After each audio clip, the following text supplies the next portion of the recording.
Luc.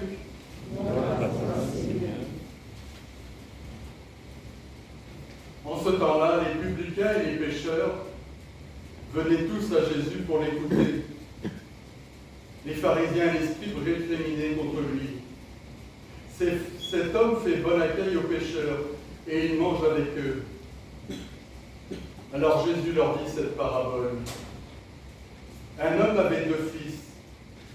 Le plus jeune dit à son père, « Père, donne-moi la part de fortune qui me revient. » Et le père leur partagea ses biens. Peu de jours après, le plus jeune rassembla tout ce qu'il avait et partit dans un pays lointain, où il dilapida sa fortune en menant une vie de désordre.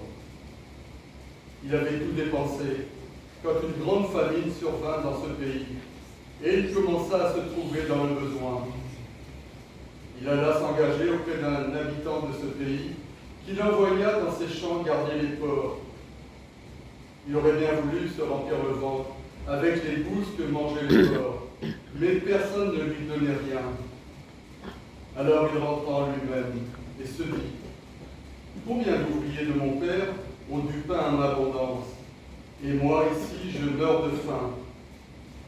Je me lèverai, j'irai vers mon père et je lui dirai, « Père, j'ai péché contre le ciel et envers toi. Je ne suis plus digne d'être appelé ton fils. Traite-moi comme l'un de tes ouvriers. » Il se leva et s'en alla vers son père. Comme il était encore loin, son père l'aperçut et fut saisi de compassion. Il courut se jeter à son cou et le couvrit de baisers. Le fils lui dit, « Père, j'ai péché contre le ciel et envers toi. Je ne suis plus digne d'être appelé ton fils. » Mais le père dit à ses serviteurs, « Vite apportez le plus beau vêtement pour l'habiller. Mettez-lui une bague au doigt et des sandales aux pieds. Allez chercher le veau gras, tuez-le, mangeons et festoyons, car mon fils que voilà était mort, et il est revenu à la vie. Il était perdu et il est retrouvé. » Et ils commencèrent à festoyer. Or le fils aîné était au champ. Quand il revint et fut près de la maison, il entendit la musique et les danses. Appelant un des serviteurs, il s'informa de ce qui se passait. Celui-ci répondit, « Ton frère est arrivé et ton père a tué le veau gras, parce qu'il a retrouvé ton frère en bonne santé. » Alors le fils aîné se mit en colère et il refusait d'entrer. Son père sortit le supplier, mais il répliqua à son père, « Il y a tant d'années que je suis à ton service, sans avoir jamais transgressé tes ordres, et jamais tu ne m'as donné un chevreau pour festoyer avec mes amis. Mais quand ton fils que voilà est revenu, après avoir dévoré ton bien avec des prostituées, tu as fait tuer pour lui le veau gras. » Le père répondit, « Toi, mon enfant, tu es toujours avec moi, et tout ce qui est à moi est à toi. Il fallait festoyer et se réjouir, car ton frère que voilà était mort, et il est revenu à la vie. Il était perdu, et il est retrouvé. » Acclamons la parole de Dieu. Louange à toi, Seigneur Jésus.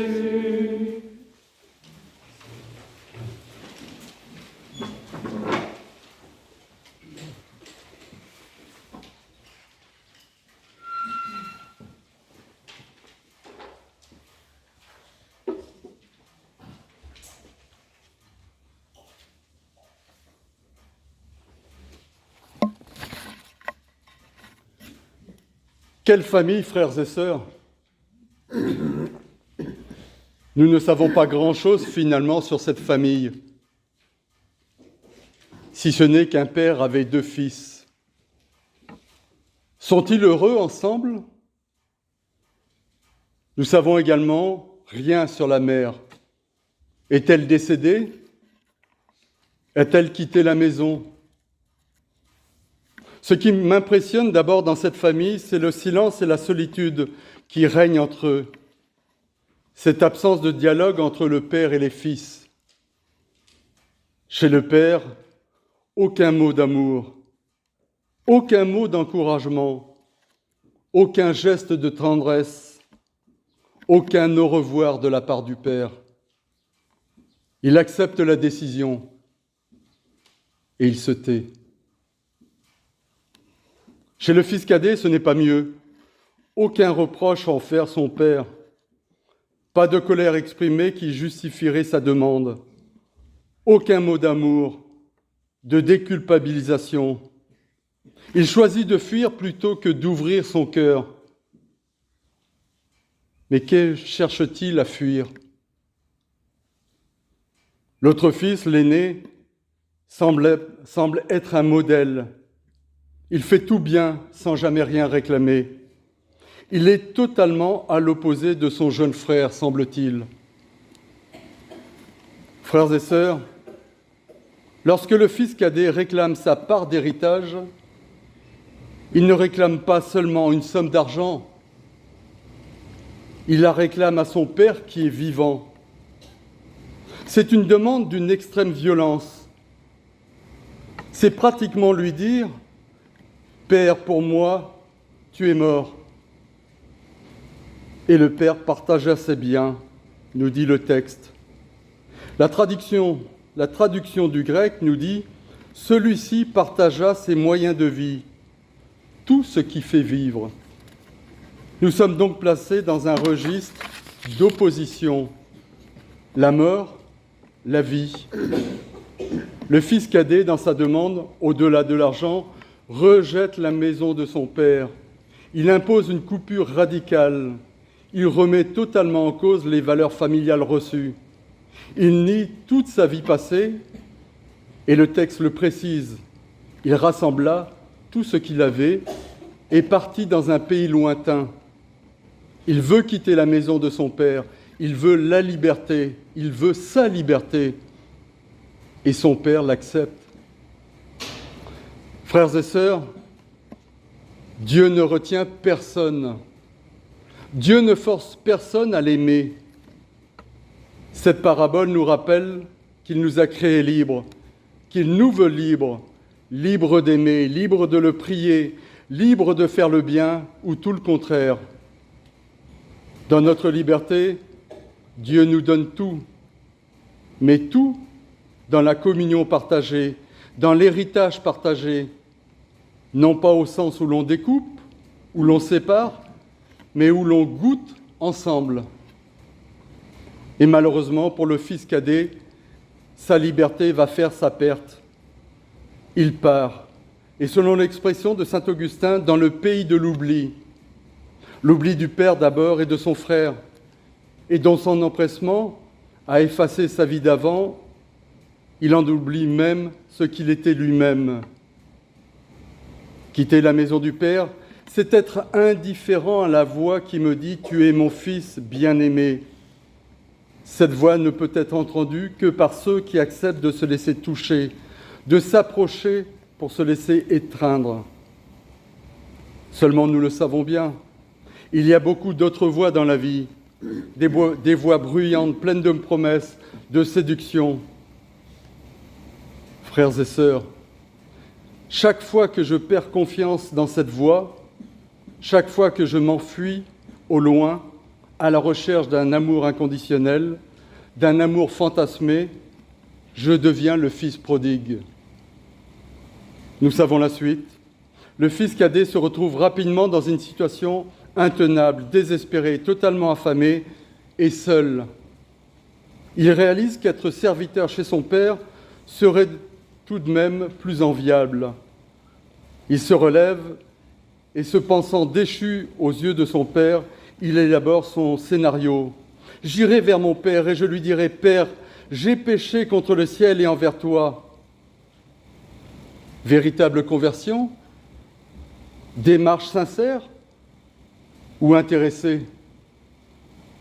Peu importe, la dynamique salvatrice est enclenchée. La qualité du fils cadet dans son retour, c'est de se présenter vide, disponible à la générosité du Père.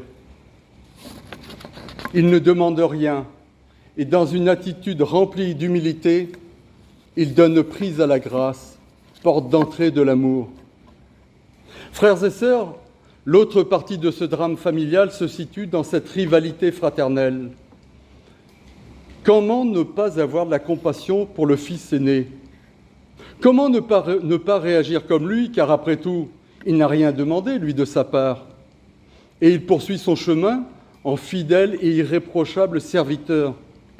Et puis, c'est trop facile de revenir comme ça, après avoir dépensé tout son argent et être accueilli les bras ouverts.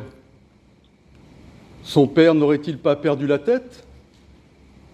Mais en réalité, le fils unique vit replié sur lui-même, cherchant à se construire avec ses propres moyens, pétri de colère et enfermé dans sa jalousie.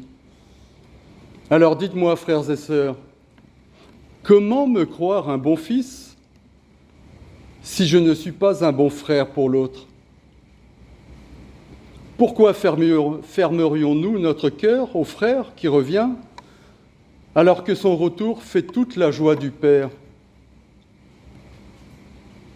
Frères et sœurs, il me semble que la véritable surprise dans cette parabole ne se situe pas au niveau des fils, mais bien dans la réaction du Père.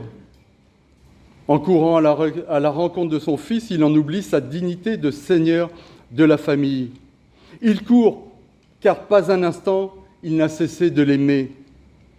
Il interrompt dans sa confession pour lui épargner une nouvelle humiliation. Il a assez souffert, et le Père n'a pas besoin d'explications pour l'accueillir comme son fils.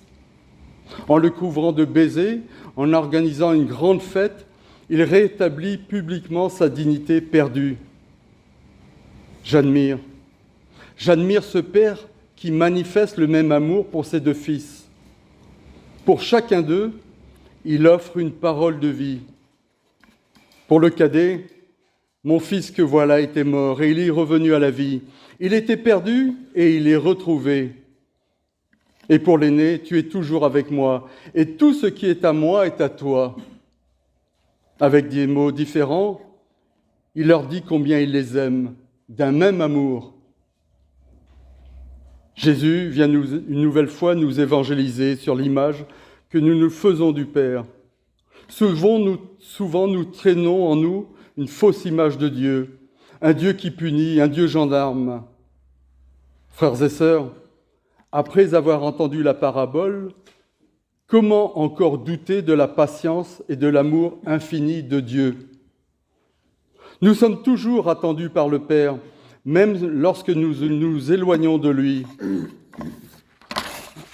En m'ouvrant ses bras, Dieu m'offre la possibilité de m'éloigner de mes enfermements, la possibilité d'un autre chemin ouvert sur une vraie liberté, un nouveau départ dans une vraie relation avec mon frère. Alors, en ce temps de carême, n'ayons pas peur de nous approcher du Père, tel que nous sommes. N'ayons pas peur de venir déposer au pied de la croix notre péché, quel qu'il soit. Si nous nous focalisons sur notre péché, nous allons le trouver difficile à porter, injustifiable. Mais si nous accueillons la miséricorde de Dieu, nous allons le trouver ridicule, infiniment petit, immensément pardonnable. Saint Paul nous montre l'exemple. Lui, truffé de péché et bien conscient d'en avoir des tonnes sur la conscience. Moi qui autrefois ne savais que blasphémer, persécuter, insulter, moi le premier, je suis pécheur. Mais il m'a estimé digne de confiance. Il m'a fait miséricorde. Charles Péguy disait également « Si tous les exemplaires de l'Évangile devaient être détruits dans le monde, il faudrait que l'on garde au moins une page, celle qui relate la parabole de l'enfant prodigue, pour comprendre enfin qui est Dieu, ce Dieu qui veille, ce Dieu qui attend, ce Dieu qui ouvre ses bras, ce Dieu qui pardonne. » Frères et sœurs, je vous souhaite une très belle et aimante fin de carême. Soyons des pécheurs heureux, car l'amour de Dieu est plus grand que notre péché, plus grand que tout. Amen.